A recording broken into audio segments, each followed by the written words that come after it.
화해 절차는 크게 6가지이다. 이게 이제 그 WCC에서 여러 가지 이제 그동안 선언문들을 2005년에 이렇게 모아 놓은 것들입니다.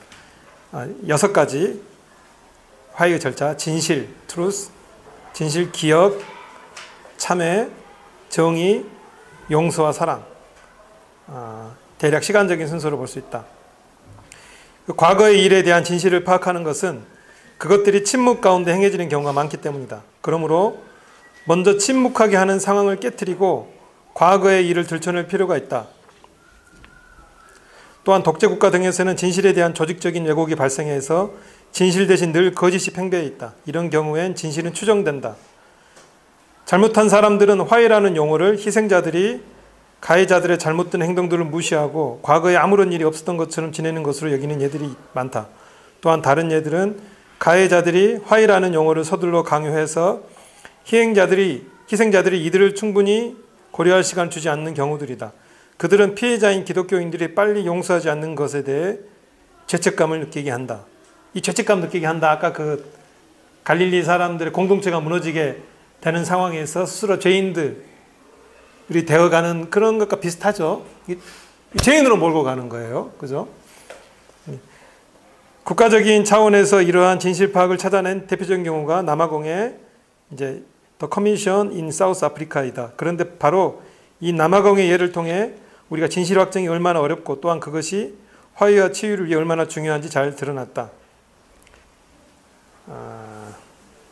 밑에 내용은 1984년에 가뭄이 들었는데 이 가뭄의 원인이 사실은 가뭄보다도 93페이지 첫 번째 줄 보시면 이 사람들을 탄압하고 착취하는 정치적 경제적 체제라는 것입니다. 즉 아프리카 각국 정부가 자국의 농민들을 위해 최소한의 기술적 도움도 주지 않아 그리고 정치적 상황이 불안정한 게 원인이었다. 이게 뭐 제대로 뭐 이게 안전하게 농사를 지을 수 있는 시스템이 안 됐다는 거겠죠. 그 밑에 단락 보실까요? 그런데 다음에 기억은 이제 그 다음에 이제 진실이 그거고 이제 진실을 파악한 다음에는 기억입니다. 기억은 진실과 연관하여 과거 일어난 일을 기억하는 것이다. 과거의 기억을 치유한다는 건 더 이상 과거 사실의 피해자가 볼모 잡히지 않고 미래를 바라볼 수 있음을 말한다. 결국 이 모든 게 지금 결국 이 주변인들의 초점이 맞춰져 있습니다. WCC도 결국엔 어떤 성서적인 선교 전도에 치중을 했다면 각 파트별 속도의 차이는 있지만 결국 이 세상의 가난한 사람들, 약자들, 그리고 그게 이제 처음에 좀 더 추상적이다가 나중에는 좀 더 직접적으로, 특히 방콕회의나 이런 경우엔 좀 더 직접적이고 상대도 뭐 다국적 기업이나 이렇게 이제 구체적인 용어가 들어가는 이런 식의 이제 전개가 됩니다. 그러니까 우리가 바라보는 어떤 성서의 그 제국주의를 극복하는 시각에 상당히 치중해 있습니다. 과거의 기억을 치유한다는 건 더 이상 과거 사실에 피해자가 볼모 잡히지 않고 미래를 바라볼 수 있음을 말한다. 치유되지 않는 기억은 화해를 막는다. 경우에 따라서는 완치가 되는데 한 세대 이상의 시간이 걸릴 수도 있다. 그리고 피해자가 치유되기를 원하지 않는 경우도 있다. 이런 여러 가지 이유로 화해 작업을 위해서는 피해자가 자신을 괴롭힌 기억으로부터 벗어나는 것이 중요하다. 어쨌든 피해자가 벗어나지 않으면, 그러니까 예전의 아픔으로부터 벗어나지 않으면 화해가 안 된다는 거죠. 이 화해를 얘기하는 거예요. 이 화해라는 것은 결국 가해자와 피해자, 결국 그 공동체 안에 현재 같이 있는 사람들이 하나가 되지 않으면 안 된다는 거죠. 이 하나가 되지 않으면 가해자에게도 안 좋고 또 그걸 당했던 피해자들에게도 좋지 않고 이 구도가 계속 갈 수밖에 없다는 거죠. 서로가 공멸로 가는 것입니다. 이게 나중에 나오지만 이게 한 국가 내에서 얘기이기도 하지만 지금은 전 세계적인 얘기라는 거죠. 뭐 핵무기나 생태계 이런 부분들 일방적으로 잘못했던 세력들이 있었죠. 근데 이제 주변부의 나라들은 50년, 100년 전에 계속 당했죠. 당하고 자기들의 농토도 뺏겨서 다 이제 뭐 남미 같은 경우는 아마존으로 들어가서 그렇게 아마존의 숲들을 다 개발하면서 이제 더 세계적인 문제가 생겼던 것입니다. 근데 그랬을 때 어떻게 할 거냐라는 거죠. 그래서 이제 이 피해자들 입장에서도 가해자들을 계속적으로 비난만 할 수 있느냐. 이제 결국 그것 때문에 나온 내용 같아요. 어떻게 보면은 이 굉장히 치밀한 어떤 이 기득권자들의 이득 논리인데 뭐 그렇다고 같이 죽을 수 있느냐? 죽으면은 있는 사람만 죽는 게 아니고 없는 사람도 같이 죽기 때문에 결국 화해는 모두가 살기 위해서 해야 된다. 그럼 어떻게 화해할 거냐? 아까 그래서 진실, 그 다음에 이 기억하는 것, 특히 가해 피해자가 그 기억해냄으로써 자신의 과거의 상처들을 어쨌든 바라볼 수 있는 것, 씻어내는 것, 이것입니다. 그래서 남아공의 Truth and Reconciliation Commissions, TRC입니다. 이게 출발처럼 다 같이 기억을 회복하거나 자료를 모으는 프로그램을 공식적으로 권장할 만하다. 기억을 한다는 건 과거의 일을 현재의 삶으로 들어오게 하는 것이다. 그것은 그리스도의 성찬이 당신의 고통과 죽음 그리고 죽은 자로부터 살아난 과거의 사건을 현재 기억하는 것과 마찬가지이다. 그렇죠? 그래서 진실과 기억함은 화해의 기초 작업이라고 할 수 있다. 그 다음에 넘어가서 94페이지 7번째 줄 보시면 7번째 줄 현대 제국이 나왔죠. 현대 제국주의 국가에서는 이 진실을 파악하고 기억하는 이 작업에서부터 이제 엄청난 자원을 투자하고 심지어는 이 작업에서 이제 왜곡이 일어나는 거죠. 가장 우리가 자주 얘기했고 대표적인 사건이 이제 뭐 이라크 화학무기 그런 거죠. 이 진실을 왜곡하고 또 이제 세계에서 벌어졌던 큰 전쟁을 위한 어떤 시발점들, 보스니아 사태나 이런 것 같은 경우도 또 아프리카에서 학살 같은 경우도 이런 어떤 처음에 발생되는 증거 상황들을 조작을 해버리는 거예요. 조작을 해서 전쟁을 위한 명분을 만들기도 하고 또 이제 반대자들이 이제 큰 힘을 얻는데 조금 이제 활동력을 떨어뜨리는 역할도 하고 이제 그렇습니다. 그 다음 단락 보면 진정한 화해를 위한 다음 절차가 참회이다. 이게 진실 파악하고 서로 기억한 다음에 이제 참회인 거죠. 이 화해를 위한 절차적 규정이라고 하지만 이 참회의 절차는 구체적인 현실에서 일어나기가 참 어려울 수 있다. 그렇죠? 어떻게 극악한 행동을 행했던 유럽과 미국의 제국주의 국가와 교회에게 회개를 말할 수 있는가? 어찌 그들이 지금 성명서를 발표하는 자신들과 자기들의 100년 전, 50년 전 선배들인데 마치 그 선조들이 자기들이 아닌 것처럼 대할 수 있겠는가? 더구나 우리가 이 WCC 출발을 보면 알 수 있잖아요. 출발이 제국주의적 관점을 출발을 했죠. 전 세계에 기독교가 전파됐는데 우리가 서로 다른 복음을 전할 거냐. 근데 그 전 세계로 전파된 복음이라는 게 결국은 제국주의 학살의 이데올로기. 이 선교사들이 아니었으면 이 선교사들 때문에 수억 명이 죽어간 거죠. 수억 명 이상이. 이 선교사들이 아니었으면 그 정신적인 명분을 제공하지 않기 때문에 그런 일이 벌어지지 않는데. 그리고 이게 이 라투레이시라는 사람도 사실은 정신없는 얘기를 쓴 거죠. 어떻게 보면. 근데 출발은 그렇게 했고, 그렇다면 출발할 때 그 구성했던 주로 멤버들도 굉장히 처음에는 몇몇 이름, 아까 몇 살 이름 나오잖아요. 그 브렌트니, 제더 블루미니, 그 대표적인 사람들 각 교파에. 그 올드햄이니 이제 이름이 있는 사람들입니다. 그 명망가들 위주로 돌아갔던 거예요. 한 20, 30년 정도는. 백인들. 잘 나가는. 근데 그게 이제 확장되면서 특히 남미와 아시아, 한국, 그죠? 남미와 아시아 국가들이 들어가면서 인원수가 늘어난 겁니다. 근데 이해하시겠죠? 인원수가 늘어가면서 요직을 차지하는 사람들의 구성에서도 특히 여성들도 들어가고 여성이라는 성이 상당히 중요해요. 그런 면에서 이제 우리 편도 아니고 그 기득권 남성들 입장에서는 저기 우리 편인지 아닌지 구분하기 힘든 어떤 문장도 굉장히 얕습니다. 여기 여성들이 발표한 글들도 있어요. 근데 굉장히 섬세하고 딱 보면 이게 아주 이거 여자분이 쓴 거다. 이게 표현이 굉장히 좋아요.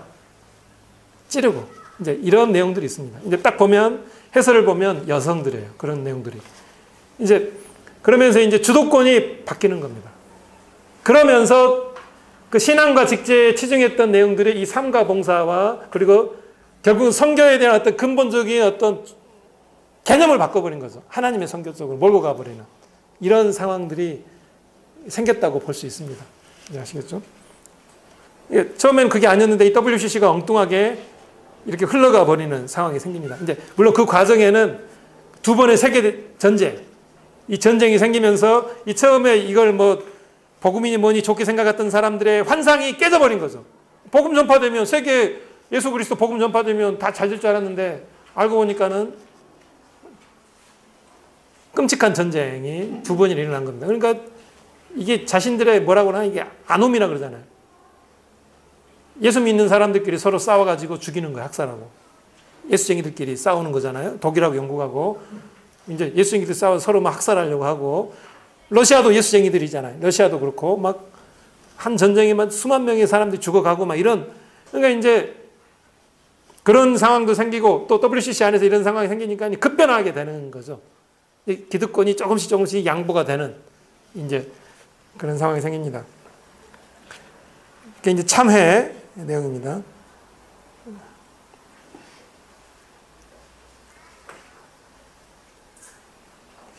여기 참회 여섯 번째 주분 잠깐의 전쟁 한 변으로 수천 수만의 목숨이 사라지는 상황이다. 미국의 경제 정책으로도 흔들리는 세계 경제에 미국이 자국 기업들을 보호하기 위해 무리한 자유 경쟁을 중남미 아시아에 요구해 그들 공동체가 붕괴해버린 지금 현재 사실들이다. 하지만 이럴 때일수록 예수님의 하나 된 몸인 WCC는 교회는 선포하고 회개를 요구해야 한다. 이럴 때일수록 예수님도 참회를 선포하였지만 그것을 들은 청중들이 모두 즉각적으로 반응한 건 아니다. 참회에 대한 선포는 먼저 교회의 이전 행위에 대한 강력한 반성을 의미하며 앞으로는 기독교 국가들이 벌이는 제국주의적 행태에 대해 더 이상 방임하지 않겠다는 강력한 의사 표시이다. 7차 캔버라 WCC에서 화해는 이웃에 대하여 저질러진 죄악을 솔직히 인정하고 거기에 대해 실제적인 회복을 하여야 한다고 선포한다. 그래야 회개와 용서가 만날 수 있으며 성령이 인도하는 코이노니아 공동체로 인도할 수 있다고 한다.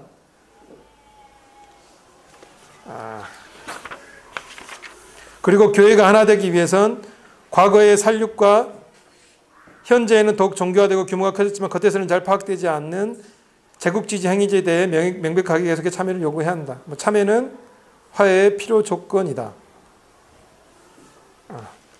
잠깐만요.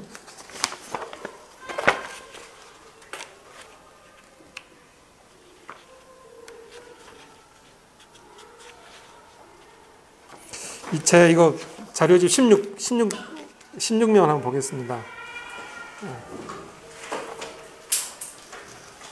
이게 제가 왜 봤냐면 94페이지 제일 밑에 줄 보시면 그래야 회개와 용서가 만날 수 있으며 성령이 인도하는 코이노니아 공동체를 인도할 수 있다. 이 코이노니아라는 단어가 또 나와서 성령과 코이노니아 그리고 이제 참회는 화해의 필요 조건이다.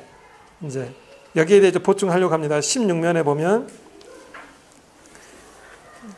그 밑에 나와 있죠. 페이지 95 해가지고 참회는 화해의 필요 조건이다. 보충 제 7차 이거 간단한 거네요. 이거는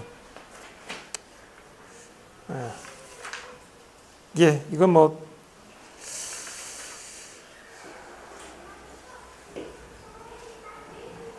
그 밑에 보시고 아크라 나오죠. 아크라 1974 긴장 속에 있는 일치를 향한 이거 한번 보시겠습니다.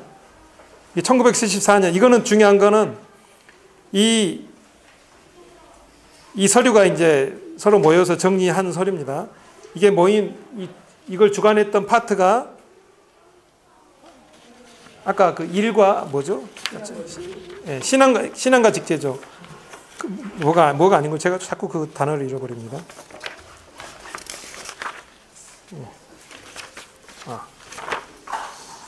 삶과 봉사가 아니고 라이프 앤 워크가 삶과 봉사에서가 아니라 신앙 파트에서 이 서류를 작성한다는 게 중요한 겁니다. 1974년 페이스 앤 오더 신앙과 직제 위원회에서 이제 하고 이제 향후 이어지는 여러 연구들이 이제 이거로부터 만들어집니다. 볼까요? 이게 1번 보면 우리는 교회의 가시적 일치를 추구할 때 예수 그리스도 안에서 선포된 대로 하나님의 목적 성취를 추구하고 있는 것이다. 이게 이 신앙과 직제에서는 항상 나오는 게 교회의 가시적 일치를 중요시합니다. 교회가 일치되는 것. 이 목적은 세상, 전인류 그리고 창조 질서 전체에 관한 것이다. 그리스도께서는 모든 인간들을 자신에게로 끌어올리시기 위하여 들어 올려주신 바 되었고 만유가 그를 통하여 창조되었고 모든 인간이 그분의 형상으로 지음을 받은 것처럼 만유가 십자가의 피로 그분 안에서 화해되어야 하는 것이 그분의 뜻이다. 따라서 교회 일치에 대한 우리 관심은 그와 같은 더 넓고 더 충만한 일치에 대한 관심 안에 포함되어 있는 것인 바 교회는 그것의 징표요 첫 열매요 도구가 되도록 부름을 받고 있다는 것이다. 그런즉 교회가 자기 자신에 대하여 오고 있는 인류 일치의 징표라고 말하는 일에 있어서 이게 제가 제대로 쓴 건지 모르겠습니다. 담대하다 라고 말하는 것은 우리 신앙의 일부이다. 넘어가겠습니다. 2번 우리가 인류의 일치에 대하여 언급할 경우 교회의 일치 이상을 말하는 것을 의도한다. 인류의 일치도 얘기한다는 겁니다. 우리는 인류 일치에 대한 색 창조에 비추어서 인류 일치에 대해 말하고 있는 것이다. 하나님께서는 이 새 창조 안에서 그리고 이 새 창조를 위하여 인류를 창조하셨고 이 새 창조를 하나님 나라에서 그분의 자녀들에게 주시기로 약속하신 것이다. 이 하나님의 나라는 하나님의 자신의 시간과 능력 안에서 그리고 심판과 성취로 도래할 것이고 인류의 일치에 대한 희망의 최종적인 정의의 실현이 될 것이다. 이 인류의 일치라는 이런 개념을 사용한다는 것도 굉장히 크죠. 이 교회의 일치를 넘어서서 이런 게 사실은 구원론하고 직접 관련이 될 수밖에 없습니다. 이게 의도적으로 생략을 하거든요. 이런 거는. 근데 인류의 일치라는 건 그 인류 자체를 구원의 대상으로 바라볼 수 있다는 필연적인 건 아니지만 그런 전제들은 들어갈 수 있습니다. 박동호 목사님 보시기에는 이 WCC 성경서 훨씬 편하실 거예요. 상당히 좀 와닿는 내용이 많습니다. 4번 보시면 우리가 성령 안에서 알고 있는 그 일치의 미리 맛보면 이 성령의 역할이 우리가 하나님 안에서 우리끼리 안에서 온 인류 안에서 먼저 맛본다는 것이죠. 역사 속에서 자유로운 사람들과 사회들과 국가들의 정의로운 상호의존 관계를 요구하고 가능하게 만든다. 넘어가겠습니다. 그 다음 단락 보시면 그것은 온 인류가 해방을 갈급해하고 배고파하며 신음하고 있는 해산의 고통의 일부인 것이다. 온 인류가 막 믿는 사람은 그런 게 아니고 사실은 보면 모두가 다 아파하고 배고파하고 신음하고 있는 존재랍니다. 그러면서 로마서 8장 19절 22절이 이 모든 인류에게 오픈되어 있다는 그런 전제가 깔려 있죠. 그것은 성령의 사역으로 그와 같은 절망 가운데서 지탱되는 기독교인들이 나머지 인간들과 공유하고 있는 갈망이다. 따라서 기독교인들은 좀 더 적절한 인류 공동체를 향한 인류의 이 쟁투, 이게 번역하는 사람들이 조금 영어를 신중하게 고른 것 같아요. 쟁투에 비판적이고 충성스럽게 참여하기를 요청받는 하나의 위임 명령을 받고 있는 것이다. 또한 기독교인들은 정의롭지 못하고 억압적인 모든 형태의 공동체에 대한 하나님의 심판을 인식하고 선포하며 기대하도록 부름받고 있다. 이게 신앙과 직제에서 나온 선포라는 거예요. 정의롭지 못하고 억압적인 모든 형태의 공동체에 대한 하나님의 심판. 이게 이제 삶과 봉사에서 나왔으면 그러려냐 하는데 신앙과 직제에서도 이런 어떤 선포들이 나온 겁니다. 이게 교회가 일치되기 위해서는 믿는 사람들이 일치되기 위해서는 결국 뭐냐면 인류가 나오는데 인류가 나오는 순간 인류를 위협하는 인류 공동체를 위협하는 세력들을 언급할 수밖에 없는 거죠. 대놓고 나왔죠. 7번 보시면 그러나 인류의 일치, 성경이 우리에게 가르쳐주듯이 인류의 일치는 가인의 표지를 지니고 있다. 처음부터 인류의 사악함은 인류 역사를 적대관계와 소외관계의 무대로 만들어왔다. 하나의 정의로운 상호의존 관계를 향한 인류의 추구는 인류의 죄악스러운 자기 주장에 의해 손상된 것이다. 일치와 상호의존 관계의 이름으로 거짓 의존과 이 명분은 이렇게 되고 명분은 좋지만 거짓 의존과 억압으로 나타나는 거짓 구조들이 창조되는 것이다. 힘 있는 사람들이 악한 사람들을 일치의 이름으로 착취하는 것이다. 이 세계를 묶어내고 있는 상업적이고 재정적인 구조들 역시 이게 바로 상업이고 재정적인 어떤 내용들, 이게 신앙과 직제에서 언급되는 거죠. 사람들을 억압하고 노예한다. 인종이 인종을 억압하고 심지어 교회 자체도 다른 교회들과 다른 사람들을 하나의 거짓 일치에 복종하도록 그 자신의 힘을 사용한다. 이런 이유로 인류의 일치보다는 인류의 깨어짐에 대하여 말하는 것이 더 정확할 수 있다. 이상과 같은 인류의 보편적인 적대관계와 소외관계는 예수 그리스도 십자가 안에서 폭로되었고 정제되었다. 단어 사용도 참 멋있습니다. 십자가야말로 그분 안에서 새롭게 지음받은 새 인류의 탄생을 나타내고 있다. 부활하셔 이 세상을 통치하고 계신 그분의 십자가 말이다. 그것은 우리에게 인류 일치에 대한 믿음과 희망을 준다. 마지막은 굉장히 세게 나왔습니다. 여기 다 몰트만이나 이런 사람들이 참여한 겁니다. 사실 그렇죠. 이제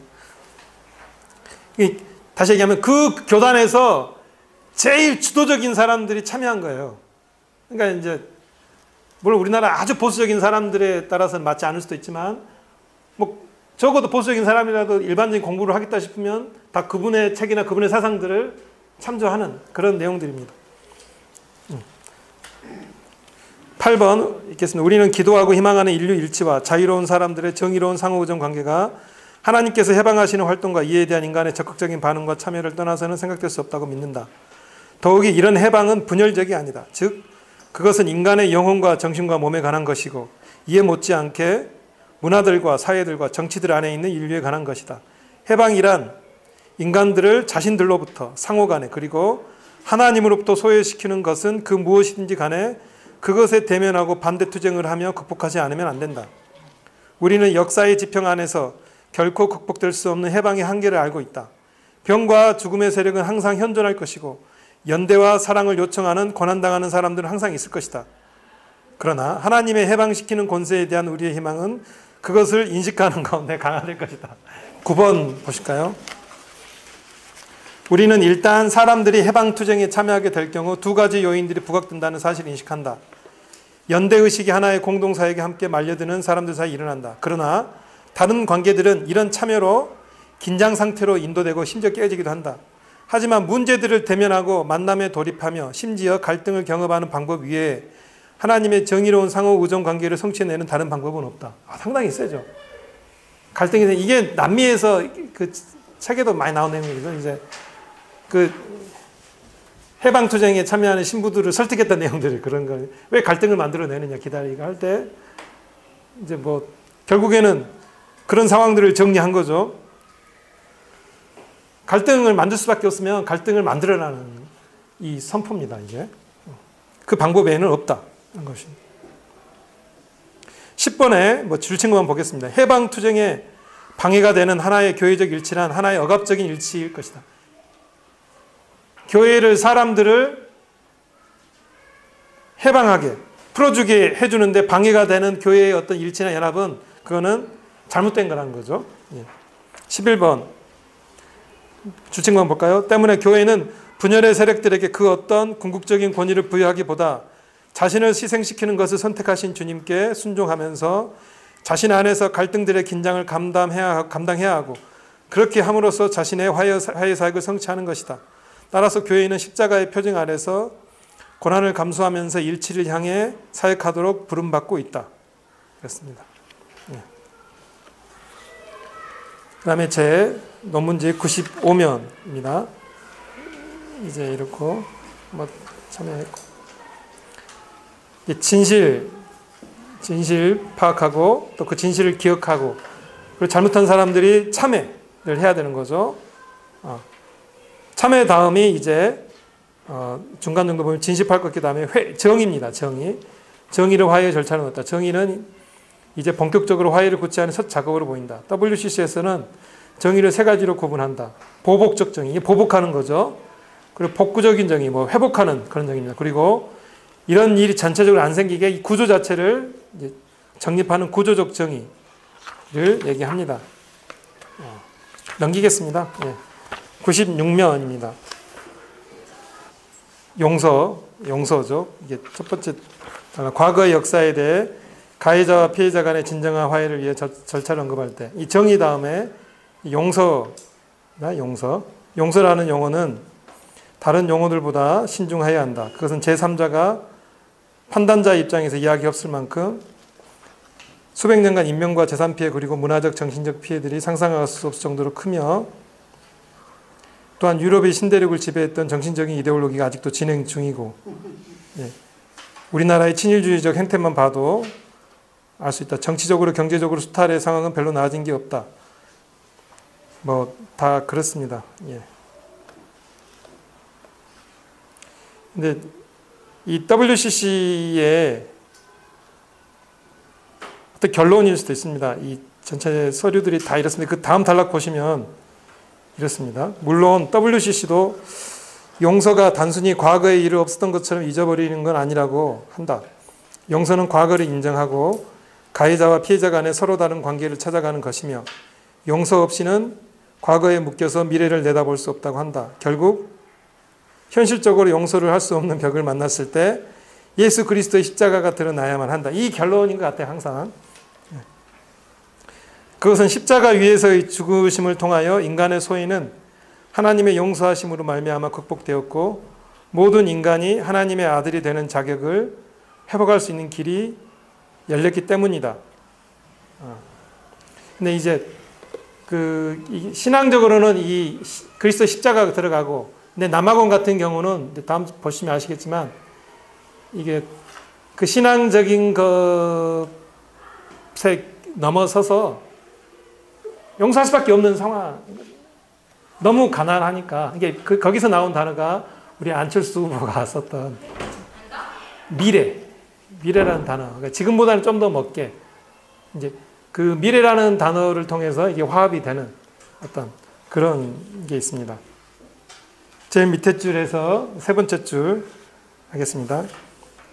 그렇지만 이러한 압제를 끝낼 의지와 힘은 압제의 정면으로 맞서고 있는 사람들로부터 나온다는 5차 나이로비 총회의 선언은 깊은 뜻을 남긴다.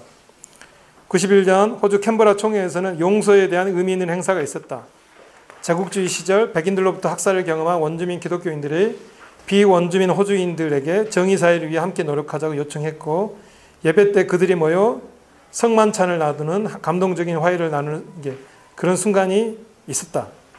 이제 그 용서의 대표적인 경우라고 합니다. 그 다음에 보시면 용서는 단순히 잊어버림이 아니기 때문에 마치 아무 일이 없었던 것처럼 해서는 안 된다. 나아가 피해자에게 이런 용서를 요구하는 것은 다시 한번 그들을 비하하는 것이다. 용서는 용서할 수 없는 상황에서 그리스도를 통한 용서의 체험을 한 피해자들의 결단에서 비롯된다. 이러한 시스템입니다. 넘기시면 이제 98페이지 5장 그 위에 바로 위에 줄입니다. 위에 두 번째, 피해자들의 용서는 예수님을 통한 인류에 대한 용서 행위를 오늘 다시 실현하는 하나님의 선교의 결정판이자 화해의 모범 답안이다.